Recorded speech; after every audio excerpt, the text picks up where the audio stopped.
Hello students, today we will do a quick revision on chemical kinetics. See, chemical kinetics is a branch of physical chemistry which deals with rate of reaction. Okay, rate of reaction means speed of reaction. Okay, rate of reaction is change in concentration of reactant और product with respect to time. Okay, किसी भी product या reactant की concentration में change आना time के respect से वो क्या होगी, उसका रेट ऑफ रिएक्शन होगी. ठीक है, और रेट ऑफ रिएक्शन जो है वेरी फास्ट रिएक्शन का हम कैलकुलेट नहीं कर सकते, ना ही वेरी स्लो रिएक्शन का कैलकुलेट कर सकते हैं. वैसे तो स्लो रिएक्शन का कैलकुलेट किया जा सकता है लेकिन it is not useful. So practically rate of reaction slow reactions का डिटरमाइन नहीं करते, सिर्फ मॉडरेट रिएक्शंस का जो रेट ऑफ रिएक्शन वो क्या करते हैं, डिटरमाइन करते हैं. Okay, next is average rate of reaction. So rate of reaction कैसे, चेंज इन कंसंट्रेशन पर यूनिट टाइम. और ये क्या है, यहाँ पे इसका स्टोइचियोमेट्रिक कोएफिशिएंट. माइनस का साइन इसलिए लगाया गया है क्योंकि ये रिएक्टेंट है और यहाँ पे क्या है, प्रोडक्ट, इसलिए क्या प्लस का साइन लगा है.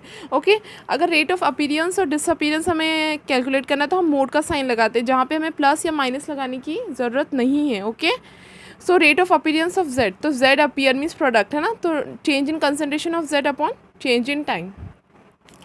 Next is unit of rate of reaction. So rate of reaction की जो यूनिट है वो है मोल पर लीटर पर सेकेंड. अगर गैसेस के केस में देखें तो एटमॉस्फेयर पर second. Okay, see here one numerical, 4 ammonia plus 5 O2 gives 4 NO plus 6 H2. तो इसका रेट ऑफ रिएक्शन हमें फाइंड आउट करना है. तो क्या होगा rate of reaction, -1/4 change in concentration of ammonia upon change in time. Same -1/5 change in concentration of oxygen and change in time. इसी तरीके से मतलब हमें क्या करना है, एवरेज रेट फाइंड आउट करना है. Okay, see here one more numerical. तो N2 plus 3H2 gives ammonia. During the formation of ammonia, 2 moles of N2 disappear in 1 minute. Find rate of reaction, rate of disappearance of hydrogen and rate of appearance of ammonia. The volume of vessel is 1 liter. See here, इसमें क्या कहा गया है कि during the formation of ammonia, okay, formation of ammonia, 2 moles of N2 disappear. कितने, 2 मोल N2 के disappear हो रहे, 2 मोल्स डिसअपियर हो रहे 1 मिनट में. ओके, तो ये हमारा क्या आ रहा है, -1/30 मोल पर लीटर पर सेकेंड. तो इसका रेट ऑफ रिएक्शन क्या होगा, इस तरीके से ये रेट ऑफ रिएक्शन हो गई. ठीक है, कैसे, N2 upon change in concentration of nitrogen upon change in concentration of hydrogen upon change in time and change in concentration of ammonia upon change in time. और यहाँ पे इनके क्या स्टोइचियोमेट्रिक कोएफिशिएंट रिप्रेजेंट किए गए. ओके, तो इस तरीके से आप रेट ऑफ रिएक्शन ये लिख सकते हैं. ओके, और rate of disappearance of hydrogen आपको फाइंड आउट करना है. तो रेट ऑफ रिएक्शन कितनी हमारी 1/30 आई है. ठीक है, और हाइड्रोजन का डिसअपीयरेंस रेट क्या है, -1/3 H2. तो जब ये उधर जाएगा, सी हियर, तो हमारा क्या आ जाएगा, 1/10 मोल पर लीटर पर सेकेंड. तो इसी तरीके से आपको रेट ऑफ डिसअपीयरेंस और अपीयरेंस जो है वो सारे फाइंड आउट करने. Okay, next is instantaneous rate. तो इंस्टेंटेनियस रेट जो होता है वो for very small change in time, मतलब जब बहुत स्मॉल चेंजेस होता है तब हम इंस्टेंटेनियस रेट जो है वो फाइंड आउट करते हैं. ठीक है, और हम इसको किससे रिप्रेजेंट करते हैं, डी. ओके, स्मॉल चेंज किससे रिप्रेजेंट करते हैं, डी से. Next is factors affecting rate of reaction. तो सबसे पहले नेचर ऑफ रिएक्टेंट. ओके, तो नेचर ऑफ रिएक्टेंट कैसे, आयनिक रिएक्टेंट में रेट ऑफ रिएक्शन बहुत फास्ट होती है, कोवलेंट रिएक्टेंट में रेट ऑफ रिएक्शन क्या होती है, लो होती है. Next is physical state of reactant. तो गैस की रेट ऑफ रिएक्शन फास्टर होती है देन लिक्विड, और लिक्विड की fast rate of reaction high होती है comparison to solid. Surface area, तो जितना सरफेस एरिया के रेट ऑफ रिएक्शन क्या है, डायरेक्टली प्रोपोर्शनल. अगर सरफेस एरिया ज़्यादा होगा तो रेट ऑफ रिएक्शन भी क्या होगी, ज़्यादा होगा. इंटेंसिटी ऑफ लाइट, तो इंटेंसिटी ऑफ लाइट के भी रेट ऑफ रिएक्शन क्या है, डायरेक्टली प्रोपोर्शनल है. अगर रेट ऑफ रिएक्शन इंटेंसिटी अगर इंक्रीज़ होगी तो रेट ऑफ रिएक्शन भी क्या होगा, इंक्रीज़ होगा. Next is catalyst. कैटलिस्ट क्या करते हैं, किसी भी केमिकल रिएक्शन के रेट को इंक्रीज़ या डिक्रीज़ करते हैं. ओके, सी हियर एक ग्राफ दे रखा है, यहाँ पे ये रिएक्शन का पाथ दे रखा है. ठीक है, और ये उसकी एक्टिवेशन एनर्जी. जब हम कोई कैटलिस्ट की हेल्प लेते हैं तो उसमें उसकी एक्टिवेशन एनर्जी क्या हो जाती है, डिक्रीज़ हो जाती है, कम हो जाती है. ठीक है, नेक्स्ट इज टेम्परेचर. तो टेम्परेचर भी रेट ऑफ रिएक्शन के डायरेक्टली प्रोपोर्शनल है. अगर टेम्परेचर इंक्रीज़ होगा तो rate of reaction will also increase. Next is rate law. Rate law explain the dependence of rate of reaction on concentration of species in reaction. ये बताता है कि कैसे कोई भी रिएक्शन जो है उसकी स्पीसीज की कंसंट्रेशन के ऊपर डिपेंड करती है. रेट लॉ का कहना है कि रेट ऑफ रिएक्शन जो रहती है वो डायरेक्टली प्रोपोर्शनल रहती है किसी भी रिएक्टेंट के कंसंट्रेशन की पावर में मतलब कंसंट्रेशन की पावर में एक ऐसा टर्म जो उनके स्टोइचियोमेट्रिक कोएफिशिएंट के इक्वल हो भी सकता है और नहीं भी हो सकता. ठीक है, और ये जो होता है वो क्या होता है, एक्सपेरिमेंटली डिटरमाइन किया जाता है. ओके, सी यहाँ पे एक क्वेश्चन दे रखा है 2a + 3b गिव्स प्रोडक्ट. तो order of reaction with respect to a जो है वो 2 है और विद रिस्पेक्ट टू b जो है -1 है. ठीक है, तो मीन्स इसकी रेट ऑफ रिएक्शन क्या हो जाएगी, k रेट कांस्टेंट, a की पावर में क्या इसका की है ऑर्डर 2 और b का क्या है -1. तो अगर इस रिएक्शन का ऑर्डर फाइंड आउट करना है तो इन दोनों टर्म्स को क्या करना पड़ेगा, हमें प्लस करना पड़ेगा. तो 2 + -1 तो क्या हो जाएगा 1.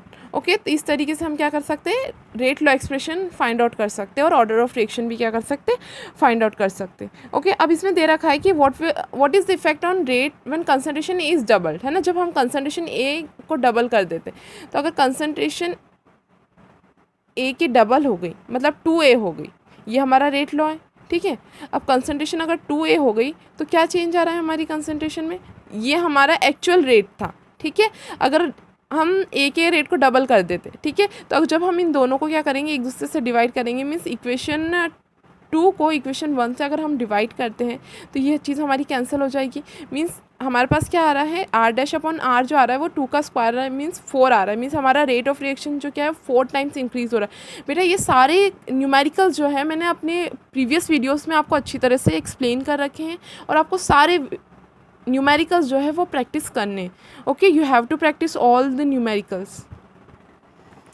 Next is molecularity of reaction. तो मॉलिक्यूलरिटी क्या है, the number of molecules of reactant that takes part in an elementary chemical reaction. किसी भी सिंगल स्टेप रिएक्शन में कितने नंबर ऑफ मॉलिक्यूल्स पार्टिसिपेट कर रहे हैं वो क्या होगी, उसकी मॉलिक्यूलरिटी होगी रिएक्शन की. ठीक है, for example see here a + b give c. तो यहाँ पे ए के मॉलिक्यूल कितने हैं 1 है और बी के भी कितने हैं 1 है. मीन्स इसकी मॉलिक्यूलरिटी क्या होगी 2. मीन्स ये बाई मॉलिक्यूलर रिएक्शन है. ओके, सेम यहाँ पे क्या है NH4NO2. तो यहाँ पे कितने नंबर ऑफ मॉलिक्यूल्स है 1 है, तो इसकी मॉलिक्यूलरिटी क्या होगी 1 होगी. You have to practice numericals on initial rate method to determine order of reaction, on zero order kinetics. Okay, half life of a reaction, first order kinetics. Okay, so you have to practice all the numericals. Molecularity आपने देख लिया क्या होता है कि कितने भी number of molecules participating in a single step reaction, वो मॉलिक्यूलरिटी होगी.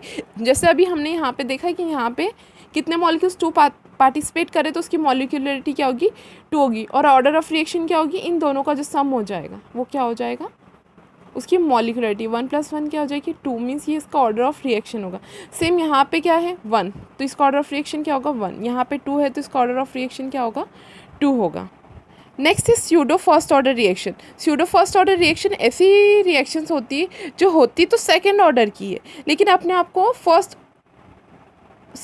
जो होती तो फर्स्ट ऑर्डर की है लेकिन अपने आप को क्या करती है सेकेंड ऑर्डर शो करती है.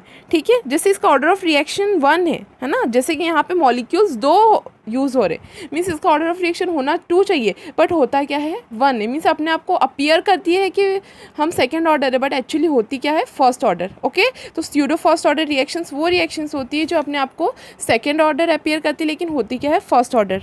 ओके, सी ऑर्डर जो रहता है किसी भी रिएक्शंस का वो 99% जो रहता है मॉलिक्यूलरिटी के इक्वल रहता है. अगर मॉलिक्यूलरिटी 1 है तो ऑर्डर ऑफ रिएक्शन भी 1 होगा, मॉलिक्यूलरिटी 2 है तो ऑर्डर ऑफ रिएक्शन भी क्या होगा 2 होगा. लेकिन जो स्यूडो ऑर्डर रिएक्शन होती है उसमें मॉलिक्यूलरिटी जो रहती है वो ऑर्डर ऑफ रिएक्शन की इक्वल नहीं होती है. ठीक है, मॉलिक्यूलरिटी जो रहती है वो हमेशा ऑर्डर से एक ज़्यादा ही होती है. फॉर एग्जाम्पल अगर ऑर्डर ऑफ रिएक्शन 2 है तो मॉलिक्यूलरिटी क्या होगी 1 होगी.